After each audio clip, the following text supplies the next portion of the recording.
Matius 2, orang-orang Majus dari timur. Ayat yang pertama, kita baca sama-sama. Sesudah Yesus dilahirkan di Bethlehem di tanah Yudea pada zaman Raja Herodes, datanglah orang-orang Majus dari timur ke Yerusalem dan bertanya-tanya, di manakah dia, raja orang Yahudi yang baru dilahirkan itu? Kami telah melihat bintangnya di timur dan kami datang untuk menyembah dia. Sampai di situ. Pertanyaan, siapakah orang-orang Majus? Orang Majus jarang disebut. Tapi siapakah orang-orang Majus? Alkitab menulis sangat sedikit tentang orang Majus. Orang Majus adalah para cendekiawan, orang-orang terpelajar, orang-orang cerdas yang dikatakan berasal dari timur. Diperkirakan yang dimaksud adalah Persia. Kenapa? Karena kata Majus itu berasal dari kata bahasa Yunani yaitu magos. Katakan magos. Nah, magos adalah sebutan bagi seorang imam agama Zoroaster. Nah, agama apa itu? Agama resmi Persia kuno. Nah, makanya diperkirakan mereka datang dari Persia. Nah, di dalam bahasa Inggris, kata Majus diterjemahkan menjadi magi. Nah, yang artinya adalah seorang filsafat, seorang astronom, yaitu ahli perbintangan, ahli menafsirkan mimpi, dan mereka orang-orang filsafat. Nah, anehnya begini, kenapa orang-orang Majus bisa mencari tempat Yesus dilahirkan, disebut raja orang Yahudi? Bisa dipastikan orang-orang Majus hidup berdampingan bersama dengan orang Yahudi dan mereka pernah mendengar tentang nubuatan ini. Karena itulah mereka menyelidikinya. Dan saya kasih tahu gini, kalau sampai mereka bisa benar-benar pergi jauh dari Persia untuk mencari sampai ke Yerusalem, itu perjalanan jauh sekali. Kalau mereka bisa pergi sejauh itu, berarti mereka sudah menyelidikinya baik-baik. Mereka bukan orang bodoh. Mereka orang yang gak gampang dibodohi. Ketika mereka menyelidiki tentang raja orang Yahudi yang dikatakan Mesias yang akan lahir, mereka selidiki sungguh-sungguh, mereka pelajari di dalam ilmu mereka, yaitu ilmu perbintangan, dan mereka menemukan kebenaran. Katakan haleluya. Di dalam ilmu perbintangan, dinyatakan bahwa raja orang Yahudi telah lahir. Dikatakan mereka melihat bintang yang begitu terang. Tahukah Anda, ketika Tuhan mau berbicara sama manusia, Tuhan bisa menggunakan ilmu pengetahuan dan keahlian kita. Tuhan bisa bicara lewat bahasa yang bisa kita mengerti. Orang Majus mengerti tentang Tuhan lewat perbintangan. Bukankah Tuhan kita luar biasa? Dia bisa menyatakan dirinya dengan cara yang bisa diterima dan dimengerti oleh manusia. Kenapa Yesus perlu datang?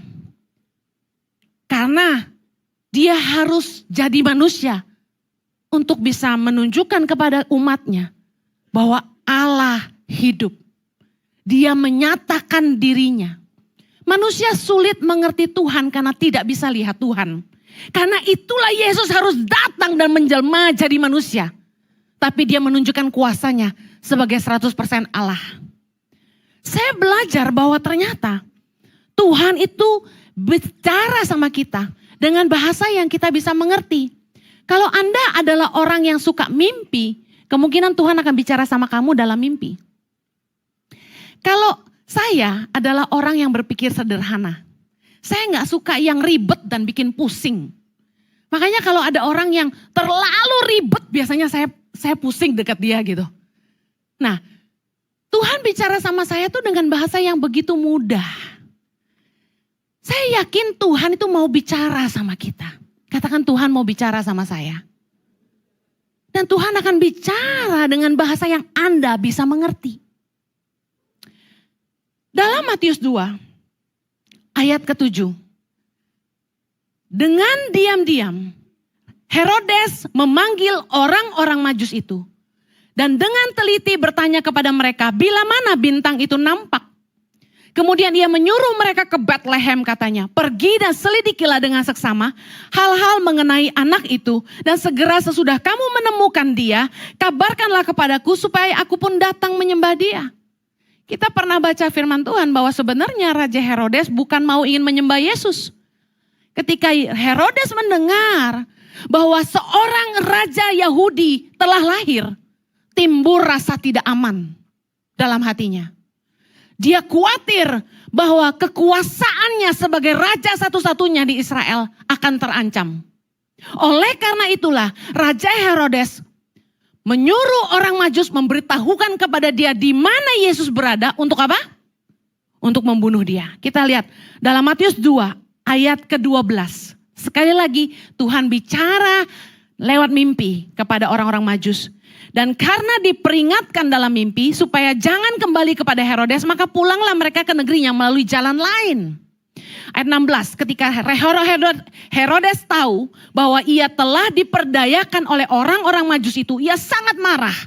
Lalu ia menyuruh membunuh semua anak di Bethlehem dan sekitarnya, yaitu anak-anak yang berumur 2 tahun ke bawah, sesuai dengan waktu yang dapat diketahui dari orang-orang Majus itu. Dengar baik. Di saat yang sama ketika Yesus lahir, terjadi tangisan di mana-mana. Ada pembantaian bayi-bayi massal berusia 2 tahun ke bawah. Karena seorang Herodes yang merasa terancam kekuasaannya dengan lahirnya seorang raja Yahudi. Roh Herodes hari ini ada di akhir zaman. Spirit Herodes adalah spirit yang tidak merasa aman ketika ada orang lain yang dilihat lebih maju, lebih berkuasa, mengancam posisinya. Sound familiar?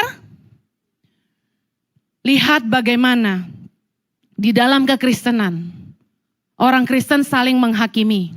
Saya ingat bagaimana saya diberitahu oleh teman-teman, pada gak suka sama kamu Hen, pada bilang kamu tuh khotbahnya sembarangan, pada bilang kamu tuh sesat, pada bilang kamu tuh khotbahnya cetek, ngata-ngatain saya.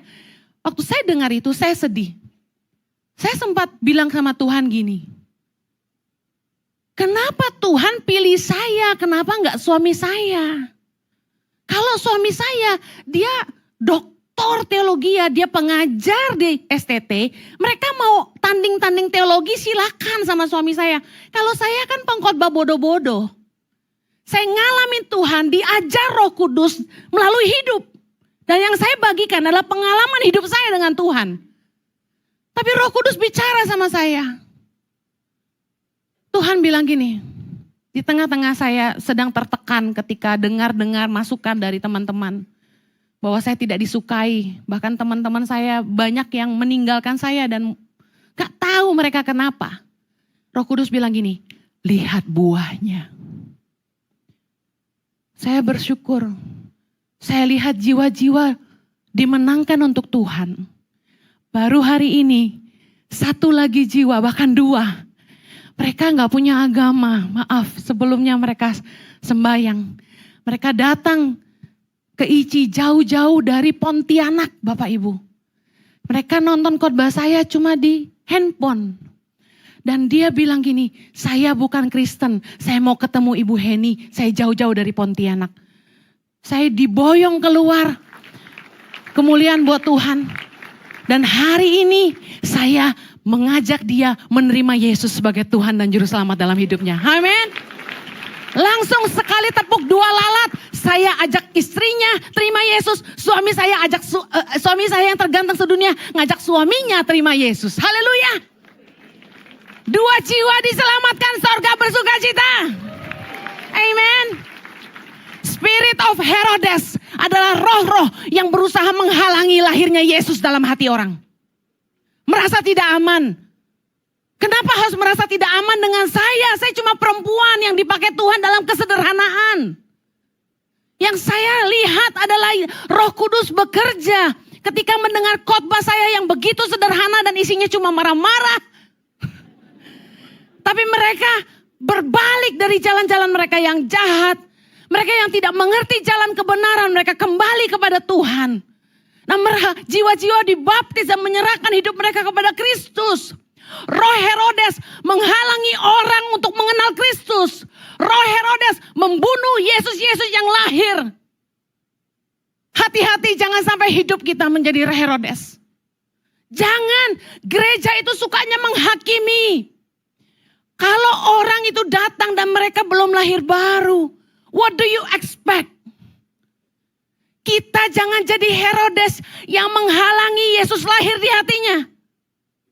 Biarkan mereka datang kepada Yesus dengan kesederhanaan mereka. Biar aja mereka datang dengan tato satu muka, dengan lubang anting sebesar koin gajah. Biarin aja. Tidak perlu menghakimi orang. Jangan jadi Herodes yang menghalangi Yesus lahir dalam hati orang. Amen. Amen. Haleluya. Kalau memang seperti ini Tuhan pakai saya, biar aja lah. Yang penting jiwa-jiwa dimenangkan untuk kemuliaan Tuhan. Dan kami melihat dengan mata kepala kami. Sejak kami memulai gereja online tahun 2020.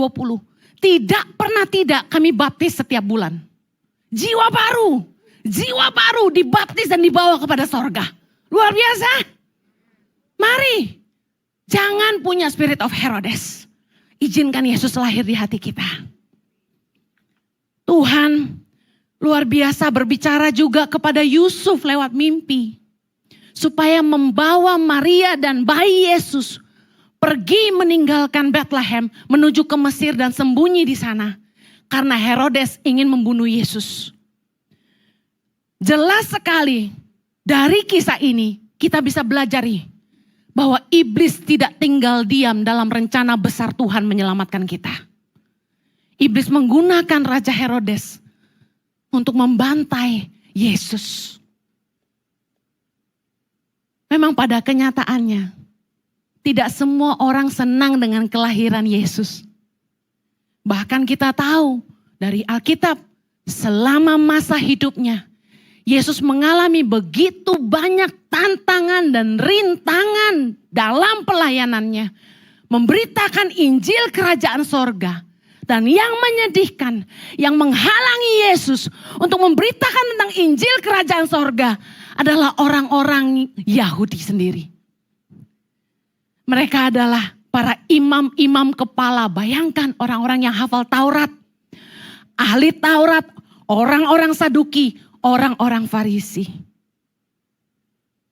Apa yang saya alami hari ini belum seberapa dibanding Yesus.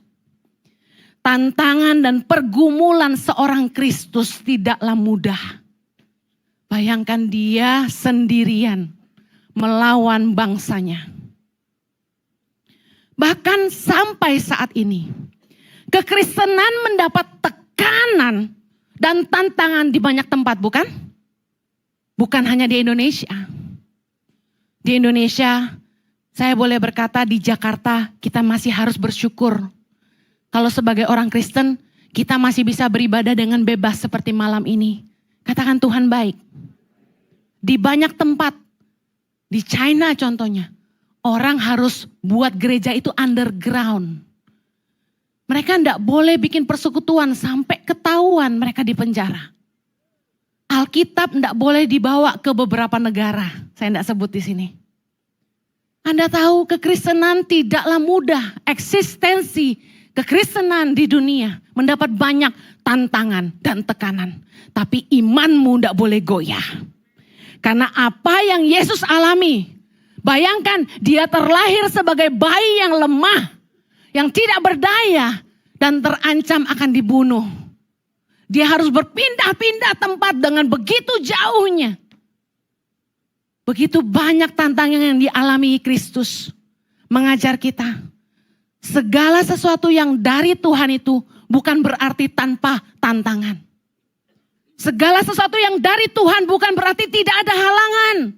Oh, kalau Tuhan suruh kamu lakukan ini, semuanya aman, smooth. Semulus pipi bayi. No. Ikut Tuhan banyak tantangan. Markus 13 ayat 13, Yesus berkata, kamu akan dibenci semua orang oleh karena namaku. Tetapi orang yang bertahan sampai pada kesudahannya, ia akan selamat. Katakan amin. Dengar, akan banyak tantangan dalam imanmu. Tantangan akan selalu jadi bagian dalam kehidupan iman kita. seperti yang dialami Kristus. Tapi kita tidak boleh lemah. Karena Yesus berjanji, orang yang bertahan sampai pada kesudahannya akan selamat. Katakan amin. Ketika kita melakukan kehendak Tuhan dalam hidup kita, Yesus tidak pernah ada jaminan kenyamanan. Tapi kita harus mau bayar harga. Matius 16 ayat 24 berkata, setiap orang yang mau mengikut aku, kata Yesus, ia harus menyangkal dirinya, memikul salibnya dan mengikut aku. Ini juga yang dialami oleh orang-orang Majus dalam pencarian mereka tempat kelahiran Yesus. Ketika orang-orang Majus mencari tempat kelahiran Yesus, ada 3 fakta yang saya temukan. Yang pertama, orang Majus itu berani bayar harga untuk berjalan jauh demi mencari tempat kelahiran Yesus. Diperkirakan mereka harus menempuh 2 tahun. Lama atau sebentar? Anda nunggu pacar setengah tahun aja bilang lama. Udah nembak Bu Heni gak dijawab-jawab, berapa lama? Setengah tahun, masih bentar. Orang Majus melakukan perjalanan menemukan tempat kelahiran Yesus 2 tahun. Diperkirakan Yesus berusia 2 tahun ketika orang-orang Majus menemukan dia di Bethlehem. Dalam Matius 2 ayat 11a. Maka masuklah mereka ke dalam rumah itu dan melihat anak itu, bukan bayi itu, bersama Maria ibunya, lalu sujud menyembah dia.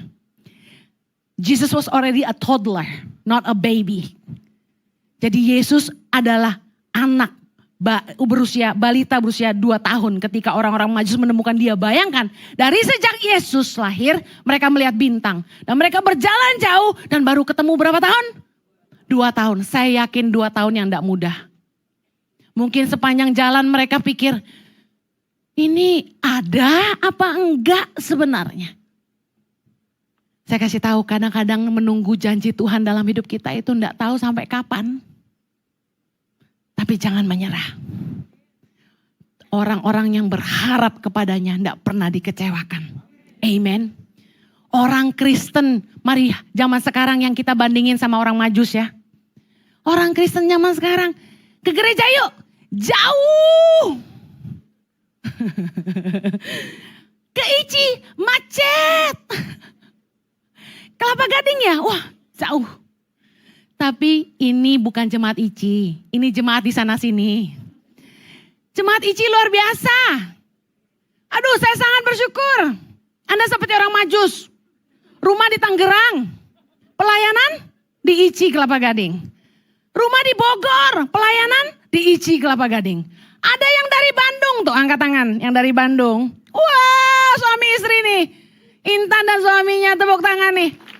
Ini jemaat ICI dari Bandung, kacau gak? Tiap minggu datang. Sampai saya tuh bilang gini, kamu gak tiap minggu gak apa-apa lagi? Bayangin dari Bandung. Aduh, masa buka Bandung? Jangan kan? Janganlah, banyak teman di Bandung. Kita jangan bikin musuh. Yesus bisa pakai semua gereja, amin. Nah, mari lihat. Orang Majus, mereka mau bayar harga untuk mencari Yesus. Anda mau bayar harga gak ikut Tuhan? Coba tanya kanan kirimu, mau bayar harga gak kamu? Mau enaknya aja loh gitu. Yang kedua, fakta yang kedua. Orang-orang Majus harus melewati berbagai situasi dan kondisi yang membahayakan jiwa mereka. Bagaimana tidak? Apa yang mereka bawa? Emas, kemenyan, dan mur. 100 buat Anda. Apakah itu bernilai? Wow, di zaman itu bahkan sampai sekarang emas, kemenyan, dan mur adalah 3 harta yang bernilai. Mahal. Dan mereka saya yakin nggak cuma nggak bawa sekantong. Mereka bawa banyak. Dalam perjalanan itu jauh 2 tahun melewati padang gurun. Pasti ketemu dengan perampok. Nggak aman. Tapi orang-orang Majus percaya bahwa bintang yang menjadi petunjuk mereka adalah bukti penyertaan Tuhan yang nyata. Haleluya. Saya amazed sama orang-orang Majus. Orang Kristen zaman sekarang aja loh. Ya hujan, gak jadilah ke gereja, online aja. gereja itu harus doa puasa, doa syafaat kalau hujan. Supaya apa? Banyak yang datang. Saya pelayanan di Taiwan. Bu Heni, besok ramalan cuaca bakal hujan katanya gitu. Kita lagi puasa nih, kita lagi doa. Hampir begitu, bayangin. Kenapa pemimpin harus berdoa puasa kalau hujan? Kan menyedihkan.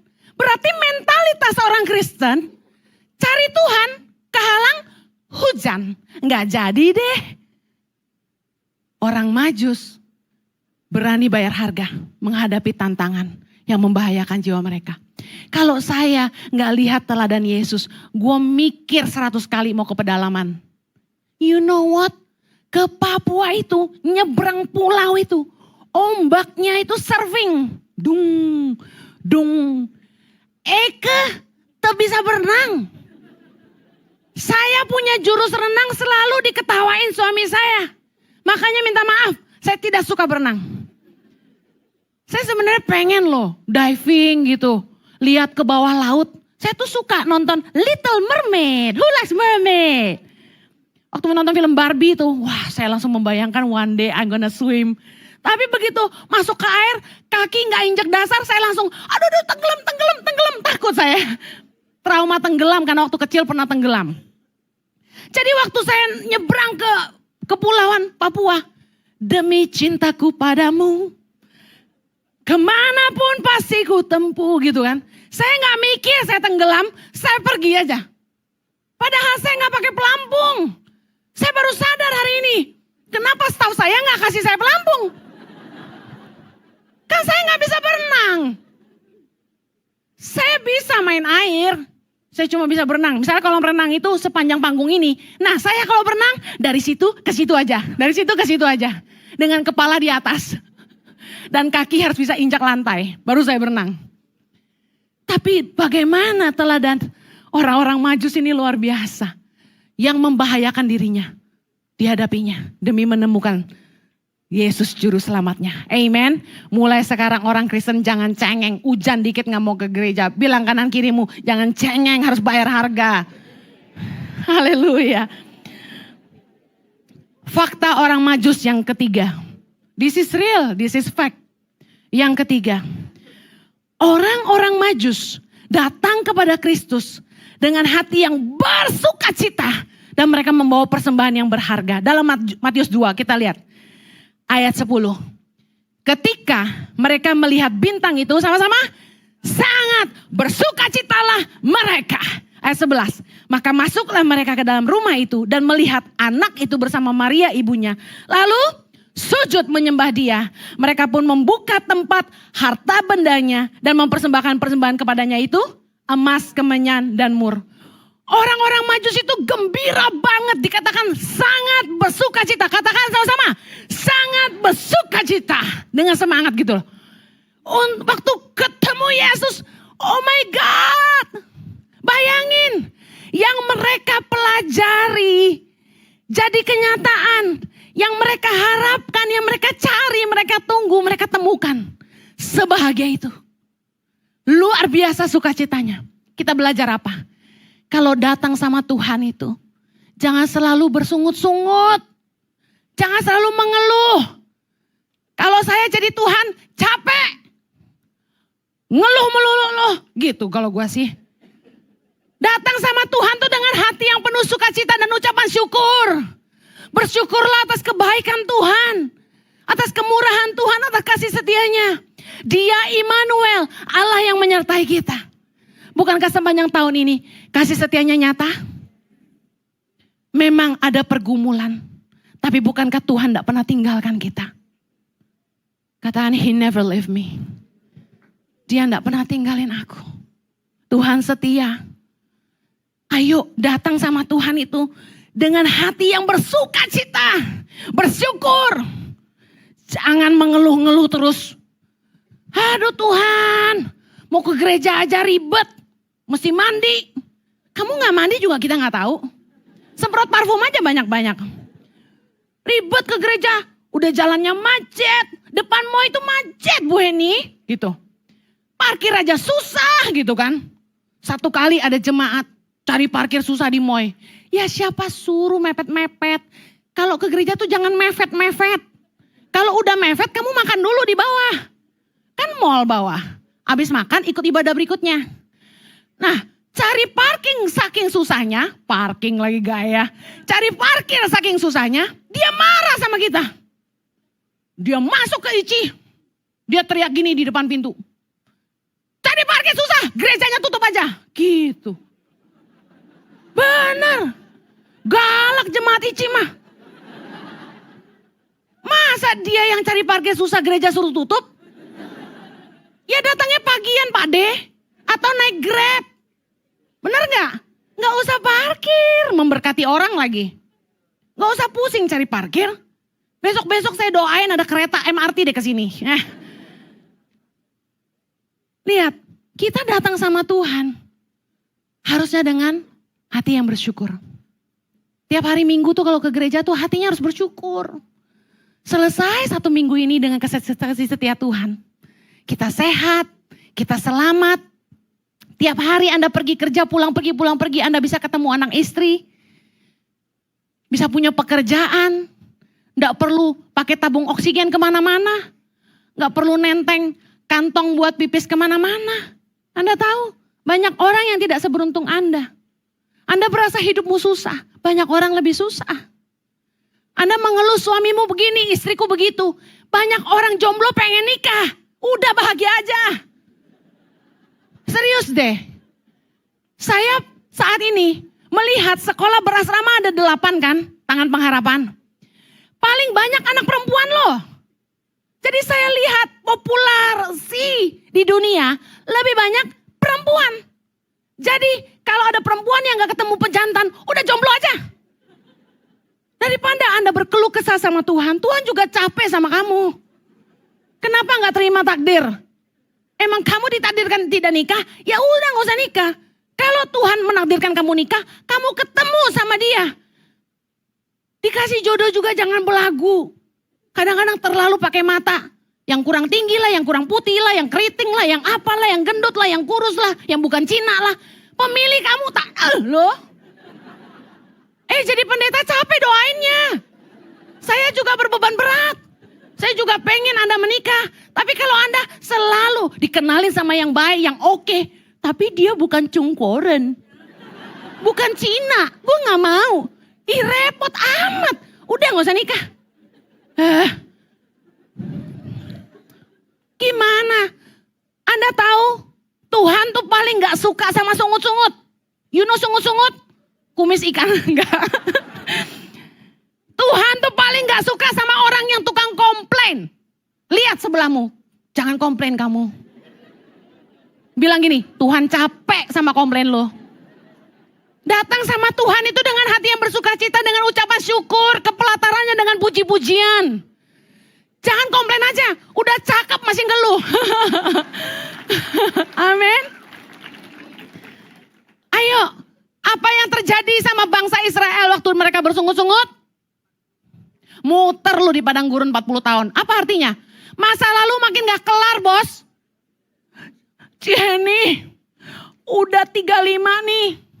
Bentar lagi 36. Tuhan gak menjawab doa. Ya, lu sih pakai mata aja. Doa. Ya kan? Kata suami saya, upgrade diri. Inner beauty gitu kan. Dengar, hidup ini gak usah ngeluh-ngeluh lah. Bersyukur aja. Anda sakit, saya selalu ngajarin sama yang sakit. Mulai hari ini caramu ngomong harus berbeda. Kamu bangun pagi minum obat dan bilang gini, di dalam nama Yesus ada kuasa kesembuhan, aku sembuh, minum. Dan bilang gini sama Tuhan, terima kasih Tuhan, aku sudah sembuh. Karena Yesus berkata, seperti kamu sudah menerimanya. Walaupun belum, bersyukurlah. Amen. Tuhan itu kalau bisa teriakin kita dari atas sana, woi jangan ngeluh terus, capek gue dengernya, gitu. Haleluya. Meskipun banyak pergumulan, bukankah Tuhan setia? Orang-orang Majus itu datang sama Tuhan bawa persembahan emas, kemenyan dan mur. Bicara soal apa? Pemberian yang terbaik. peninggian, penghormatan bagi sang raja. Nah, Bu Heni mau ngomong persembahan nih, kagak. Ngobrol-ngobrol, Yesus yang ulang tahun, kenapa kamu yang minta kado? Bawa kado dong sama Tuhan. Kadonya apa? Tanya dong sama Tuhan. Tuhan, apa kerinduan Tuhan buat saya? What do you want from me? Ya dong. Masa Yesus yang ulang tahun kita minta-minta aja? Datang dengan hati yang berbeda. Tuhan, nyatakanlah kerinduanmu dalam hidupku. Berikan persembahan yang terbaik. Persembahan yang terbaik itu apa? Yang pertama, hidup kita. Kasih hidup kita buat Tuhan. Roma 12 berkata, persembahkanlah tubuhmu sebagai persembahan yang hidup, yang kudus dan yang berkenan kepada Allah. Itu adalah ibadahmu yang sejati. Jadi orang Kristen jangan cuma pakai topeng, pakai sayap di dalam gereja. Orang yang marah soal parkir itu, katanya di luar pintu galak, begitu disalamin asyir langsung senyum. Tuh kan topengnya dipakai. Saya sering khotbah ini, bahwa orang Kristen itu aslinya kelihatan di tempat parkir, bukan di dalam gereja. Di gereja semua kayak malaikat. Coba tatap wajah-wajah malaikat di sebelahmu. Meskipun gak dapat kursi di luar sana, meskipun gak dapat di auditorium di luar sana, jangan bersungut-sungut. Ayo tetap tatap wajahnya, masih ada kesenyuman bahagia. Lain kali datang lebih awal ya. Mari bawa hidupmu sebagai persembahan yang hidup, kudus dan yang berkenan. Yuk hidup benar yuk. Jaga hidupmu kudus buat Tuhan. Tadi suami saya cerita, orang itu di zaman perjanjian lama, kalau mau melihat kemuliaan Tuhan itu adanya di dalam ruang maha kudus. Dan hanya imam besar yang bisa masuk ke situ. Dan untuk masuk ke situ kakinya diikat tali, dipasang lonceng. Kenapa? Kalau berapa jam udah gak kedengeran tuh lonceng, berarti dia udah mati di dalam. Apa yang membuat dia mati? Dosa. Anda mau? Anda melangkah kaki ke gereja, Anda boleh bawa dosa. Kalau Anda bawa dosa, kemuliaan Tuhan ada di dalam gereja. Yang bawa dosa mati di sini. Gawat kan? Kita bersyukur Yesus datang buat kita. Dia yang hadir untuk kita tanpa kita harus susah-susah cari dia di dalam sana. Dia menyatakan dirinya karena dia cinta kita. Mari berikan hidupmu, hidup yang kudus buat Tuhan. Yang terakhir, mari kasihi Tuhan dengan ketaatanmu. Yesus berkata dalam Yohanes 14:15, jikalau kamu mengasihi aku, kamu akan menuruti segala perintahku. Yesus datang dan mengajar banyak hal tentang Injil Kerajaan Sorga. Anda ke gereja, Anda dengar khotbah. Apa yang Yesus ajarkan itu yang kita ajarkan. Anda hidupi enggak? Yesus berkata kalau engkau mengasihi aku, kamu melakukan segala perintahku. Kado yang terbaik yang bisa Anda kasih adalah ketaatan Anda kepada Tuhan. Jangan lagi jadi orang Kristen Natalan. Yang cuma ke gereja Natal doang. Mulai hari ini, ke gereja tiap minggu. Jangan cuma Natal doang. Mari berikan hidupmu. Jadilah saksi Tuhan kemana saja kamu pergi. Kembali ke keluargamu, kembali ke tempat kerjamu, kembali ke dunia usahamu. Jadilah terang Tuhan bagi banyak orang. Jadilah saksi Tuhan bagi orang-orang di sekelilingmu. Jadilah kasih Tuhan bagi sesamamu. Sayangilah pegawaimu. Sayangilah pembantumu. Hargailah dan kasihilah orang tuamu. Hormati orang tuamu. Besok ibadah Natal di ICI. Jam 8 pagi, jam 10 pagi, jam 12 siang dan jam 3 sore saja. Cuma 4 kebaktian.